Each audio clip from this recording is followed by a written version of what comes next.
Hola y bienvenidos a la Granja Humana MX. En este video programa hablaremos sobre un tema muy interesante, titulado Desenmascarando a la Iglesia Universal del Reino de Dios. La Iglesia Universal del Reino de Dios fue fundada por Edir Macedo en Brasil durante 1977. Macedo, quien se autoproclamó obispo, anteriormente había trabajado como cajero de la Lotería del Estado de Río de Janeiro. Actualmente existen más de 2000 templos en todo Brasil, con un promedio de 6 millones de miembros. La iglesia está en más de 40 países, por toda América Latina, en algunas ciudades de Estados Unidos, Europa, África y Asia. Poseen, solo en Brasil, un banco, 2 periódicos, una revista, 30 emisoras de radio y la red televisiva Televisión Record con 25 repetidoras en todo el territorio. Desde hace varios años la justicia y el gobierno del Brasil investigan a los líderes por presuntas vinculaciones con el cartel de Cali y el lavado de dinero. En 1990 instalaron el primer templo en Argentina. Hoy se han expandido por todo el territorio y han adquirido espacios en varias radios de todo el territorio argentino. En Ecuador han entrado hace varios años y también poseen varios teatros y spots en la televisión nacional. Inicios y doctrina. A los 20 años el joven Edir Macedo abandonó el catolicismo y se convirtió al pentecostalismo, ingresando a la Iglesia Nueva Vida. Permaneció allí durante 10 años antes de abandonarla por elitista. En 1977, junto a un grupo de amigos abrió un pequeño local en un barrio pobre de Río de Janeiro. Se declaró obispo y fundó la Iglesia Universal del Reino de Dios. En los primeros tiempos apenas sobrevivía económicamente hasta que una feligresa vendió un terreno y le donó el dinero. En ese momento compró 10 minutos por día en la radio Río Metropolitana. Comenzó el éxito. Para 1980 tenía varias horas de radio y una hora de televisión en el canal Río Tupi.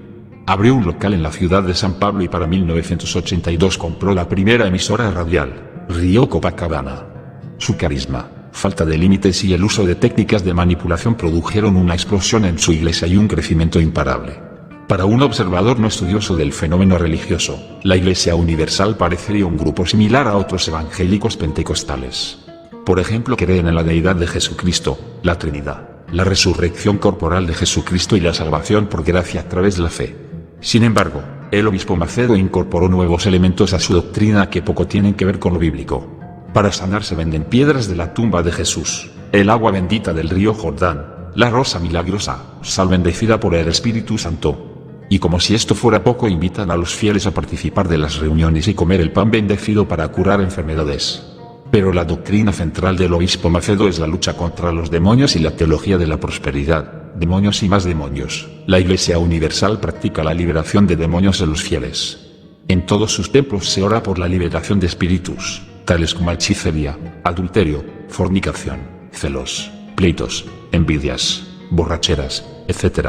En uno de sus libros el obispo Macedo dice, hay algunas enfermedades que caracterizan posesión por el diablo, la neurosis, dolores de cabeza constantes, el insomnio, temor, desmayos, o ataques, deseos suicidas, las enfermedades que los doctores no pueden descubrir, vicios y depresión. Y como si todo esto fuera poco, culpa al demonio por la homosexualidad y el SIDA. En el semanario oficial llamado Tribuna Universal puede leerse en la primera página, SIDA, la epidemia de la década puede curarse si cree en Jesús. En el interior del periódico cuentan que un angoleño, portador del virus mortal, comenzó a participar de las sesiones de la iglesia y que luego de una oración muy fuerte sintió como el mal había sido arrancado de su cuerpo. Luego explican que el joven fue al médico y los síntomas habían desaparecido. Merece destacarse que todo este tipo de prácticas y la culpa constante al diablo produce temor en los fieles y obediencia ciega a las autoridades de la iglesia. Dinero, dinero y más dinero. Desde un principio Edir Macedo copió de los predicadores norteamericanos la llamada teología de la prosperidad. Los fieles deben entregar sus diezmos para no ser conducidos a las garras de Satanás. Un pastor dice sin vacilar, hay una guerra dentro de cada uno de nosotros. Dios quiere que usted dé, pero el diablo sostiene su billetera. Venga, venga ahora. Mañana usted podría estar muerto. Si usted no paga a Dios, usted paga al diablo. En la Iglesia Universal las reuniones duran aproximadamente 2 horas con la mitad del tiempo dedicado a la Biblia y la otra mitad a recaudar dinero. Veamos otros ejemplos. Si quieres salir de la miseria, si quieres obtener un empleo, si quieres sanarte de una enfermedad debes aportar tu diezmo. Dios dijo, traer los diezmos. Cuando usted da su diezmo, Dios abre las ventanas del cielo y derrama bendiciones. El diezmo no es solo del sueldo, también de su jubilación o su pensión. Si no aportas tu diezmo, el dinero va desapareciendo porque el demonio devorador ha entrado. Saquen todas las monedas que ustedes tienen. Yo no quiero sacar 10 centavos. Eso no existe. Quiero todas las monedas porque ellas representan la miseria. Si diezmas consigues trabajo. El diezmo no es una donación, es una devolución. Honra a Dios con tus bienes. El tema de la recaudación de dinero ha sido sin lugar a dudas el gran invento negocio de Macedo. A diferencia de otros cultos pentecostales que prometen a sus fieles la felicidad en el más allá, Macedo asegura que Dios dará las gratificaciones de sus fieles aquí en la tierra. De allí que si uno entrega más dinero tendrá más posibilidades de ser rico en esta vida. Macedo dice, yo no sigo a un Dios pobre. Si su Dios es pobre es porque sus pensamientos son pobres. La pobreza es del diablo, no de Dios. Un dato interesante es que no solamente la Iglesia Católica denuncia a la Iglesia Universal. Las asociaciones evangélicas del Brasil los han denunciado por utilizar métodos manipulativos para obtener dinero. Martin Breer, un prestigioso pastor luterano brasileño, expresa que este grupo es contrario a todo lo que uno se imagina como iglesia, pues hay una mezcla de lo comercial con lo divino. La gracia y la comunicación dejan de ser temas centrales y también del pecado. Los demonios son culpables por todas las desgracias del mundo. La función de la iglesia es quebrar hechizos, con un lenguaje que se aproxima mucho a los cultos afroamerindios. Un imperio político, económico, religioso. En los suplementos económicos de los diarios brasileños se pueden leer este tipo de noticias, sorpresivas para los argentinos. La Iglesia Universal factura más que Autolatina. En un año la iglesia tuvo una ganancia de 735 millones de dólares, mientras que Autolatina solo 337 millones, siendo la mejor empresa privada del país.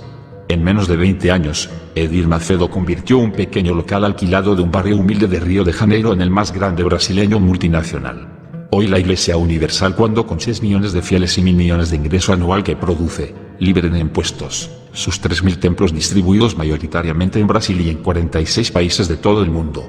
Preguntarse de dónde sale el dinero es fácil de responder. La Iglesia Universal cuenta en todos sus templos, más de 2.000 solo en Brasil, con 5 cultos por día donde los fieles son incentivados a donar su diezmo. Macedo ha organizado su empresa en forma piramidal. Él es el dueño, lo siguen un grupo selecto de obispos, que discuten 2 veces por año las políticas a seguir, y más de 7.000 pastores que cobran un sueldo de $700. Reciben una casa y un auto cuando pastorean más de un templo. Lo que se dice un negocio redondo. Quienes conocen al obispo Macedo dicen que su sueño es convertir al Brasil en un estado religioso y gobernar con mano dura y mesiánica. Él trata de desmentirlo al señalar que Dios me eligió para predicar el evangelio al pobre en el espíritu, para liberar a los oprimidos por el diablo y anunciar el perdón de Jesucristo. Lo concreto es que Macedo concentra su capital, además de sus templos, en ser el dueño más importante de medios de comunicación. Es el propietario de 2 periódicos con más de 1 millón de ejemplares, de 30 emisoras de radio y de la segunda red de televisión más importante del Brasil. En 1989, inesperadamente compró la tradicional cadena de televisión Televisión Record con 25 repetidoras en todo el país. En un principio la cadena televisiva se convirtió en un púlpito de 24 horas y muchos creyeron que sería el final de su experiencia televisiva. Pero al poco tiempo contrató un servicio de noticias independiente, adquirió los mejores filmes de Estados Unidos y obtuvo los derechos de televisación del São Paulo, uno de los equipos del fútbol más populares. Hoy se ha convertido en una rival de la famosa Red Globo. Por otra parte, en el exterior ha comprado y contratado emisoras en Portugal, Mozambique y Argentina. No conforme con sus negocios religiosos televisivos, el obispo Macedo decidió incursionar en la política partidaria. La actividad comenzó en 1986 cuando patrocinó varios candidatos a diputados que le prometieron beneficios para la Iglesia. Hoy la Iglesia Universal presenta a sus propios candidatos y en las últimas elecciones logró 34 diputados y se consolidó como la fuerza evangélica más importante de la Cámara de Diputados en Brasil. El proyecto político de Macedo es muy serio. La consigna es hermano, vota por hermanos. Para su triunfo político no escatima esfuerzos. Solo en São Paulo distribuye más de 1,5 millones de alimentos. Para el sociólogo brasileño Alexandre Fonseca existen varios motivos para que los fieles no duden en votar los candidatos de la Iglesia Universal, pero sobre todo sobresale la idea de que son perseguidos. El mismo Macedo decía en un acto masivo en el Maracaná, nos persiguen porque estamos en el camino cierto. Tenemos que escoger de acuerdo con aquellos que nos van a ayudar. Los otros nos persiguen, la Iglesia Católica nos persigue. Por otro lado, no debemos olvidarnos que en esta secta donde conviven el fanatismo, la ignorancia y la alienación es más sencillo presionar a los adeptos que voten a los propios candidatos ya que viven bastante aislados de la sociedad real. Macedo les pide a sus fieles que se aíslen del mundo, busca la amistad entre la gente de la misma fe y evita cualquier charla o contacto que pueda comprometer tu salvación. A mediados de 1990 la justicia brasileña comenzó a investigar al obispo Macedo y los negocios de la Iglesia Universal. En 1992 terminó preso durante 12 días acusado de defraudación y malversación, ya que su cuenta bancaria había acumulado más de $100 millones. Al final sus abogados lograron la absolución en el proceso judicial. En 1995, Carlos Magnus de Miranda, un obispo disidente de la Iglesia Universal, relató que narcotraficantes colombianos habían entregado en 1989 varios millones de dólares para la compra de Televisión Record, la cadena televisiva, que Macedo utilizaba la iglesia para el lavado del dinero del cartel de Cali y utilizaba un doble contabilidad para evadir al fisco. Las declaraciones produjeron un gran revuelo en la sociedad brasileña. La justicia comenzó a investigar a Macedo por fraude fiscal, extorsión a sus fieles para obtener contribuciones y lazos con el narcotráfico. El juez Guillermo Carmona allanó 12 locales de la secta y ordenó levantar el secreto bancario de las empresas y de los líderes de la Iglesia Universal. Paralelamente, la red televisiva Globo aprovechó para darle el golpe final a la Iglesia Universal. Mostró en la pantalla, una y otra vez, imágenes del obispo Macedo enseñándole a sus pastores a pedir dinero. ¿Entienden cómo es? Si quieren ayudar, bien. Si no, pueden irse al infierno. O contribuyen o se condenan. En otra escena se lo ve a Macedo y otros pastores en cuclillas sobre un montón de billetes. Pero faltaba la gota que rebasaría el vaso. La red Globo obtuvo un video donde se observa en el escenario de un templo a un pastor de la Iglesia Universal del Reino de Dios pateando y rompiendo en pedazos la figura de la patrona del Brasil, Nuestra Señora de Aparecida. Ante la gravísima situación que irritó a millones de católicos brasileños y que anunciaba una guerra santa, la Confederación Nacional de Obispos, CNBB, pidió a los fieles no responder los ataques y solo realizar actos de desagravio a la patrona del Brasil. Paralelamente Macedo, desde su residencia en los Estados Unidos, pidió disculpas a la Grey Católica justificando la juventud del pastor, aunque su respuesta no fue muy creíble ya que en otros discursos ha señalado, no somos locos ni idiotas para venerar una imagen de madera, metal o piedra. En México, esta secta se ha venido propagando en los últimos años en mi país, tanto que ha comprado algunos teatros y tiene varios programas de radio y algunos espacios en la televisión nacional. La mayoría de sus mensajes son verdaderamente patéticos. Invitan a sus seguidores a mirar o específicamente a comprar varios artículos supuestamente traídos desde Israel, la madera de Cristo, el agua del monte Sinai, réplica del Arca de la Alianza, etcétera, etcétera. Lastimosamente he visto que esta secta particular tiene varios seguidores y sus teatros aparecen llenos. Qué pena que se juegue con las creencias de la gente y qué pena que la gente siga creyendo en falsos profetas que no son más que oportunistas como la gran mayoría de sectas o pseudo-religiones. ¿Alguno de ustedes ha caído en alguna de estas iglesias? ¿Tienes amigos que lo han hecho? Por favor dinos tus experiencias. Hasta aquí el video, espero les haya gustado. De ser el caso, compártelo en tus redes sociales y danos pulgar arriba. No olvides poner tu opinión aquí abajo en el área de comentarios. Como decimos siempre, es bueno enriquecernos todos de las diferentes opiniones y puntos de vista de cada uno de ustedes, que son el corazón de este proyecto que intenta despertar un poco de conciencia en este mundo caótico. Nos vemos hasta el próximo video programa.